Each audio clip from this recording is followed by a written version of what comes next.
ఆషాఢ శుద్ధ పౌర్ణమి గురు పౌర్ణమి మహాపర్వదినాన్ని పురస్కరించుకుని ఉండి గ్రామానికి చెందిన సంస్కర్త ప్రముఖ రాజకీయ నాయకులు గుండాబత్తుల సుబ్బారావు హేమలత దంపతులు నూతన కొరవడికి శ్రీకారం చుట్టారు.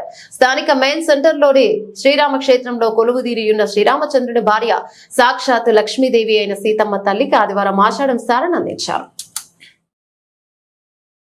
పురాతన సాంప్రదాయాన్ని అనుసరిస్తూ పసుపు, కుంకుమ, చీర, జాకెట్, గాజులు, సుగంధ ద్రవ్యాలతో పాటు 60 రకాల పిండి వంటకాలను, నేతి మిఠాయిలను, స్వీట్లు సామాగ్రిని సైతం ఈ సారలో చేర్చారు. సాంప్రదాయబద్ధంగా మంగళ వాయిద్యాలతో పాట, కోలాటాల నృత్యాలతో జయ శ్రీరామ్ అనే నామాన్ని పలుకుతూ శ్రీరామ్ క్షేత్రం వరకు ప్రదర్శన నిర్వహించారు. అనంతరం ఆలయ పురోహితులు, వేద పండితుల సమక్షంలో సాంప్రదాయబద్ధంగా సీతమ్మ తల్లికి పుట్టింటి సారను తలపించే విధంగా అమ్మవారికి సారను అందించారు. ఈ సందర్భంగా హెడ్ మాట్లాడుతూ ప్రతి ఒక్కరు పురాతన సాంప్రదాయాలను అనుసరించాలని కోరారు. ఉండి ప్రజలందరూ సుభిక్షంగా ఉండాలని, వర్షాకాలంలో ప్రజల విష జ్వరాల బారిన పడకుండా ప్రజలందరినీ సంపూర్ణ ఆరోగ్యవంతులుగా ఉంచాలని హనుమత్ లక్ష్మణ సమేత సీతారామచంద్ర మూర్తులను వేడుకుంటున్నట్లు హెడ్ వివరించారు. కార్యక్రమంలో ఉండి నియోజకవర్గానికి చెందిన పలువురు రాజకీయ ప్రముఖులు పాల్గొన్నారు.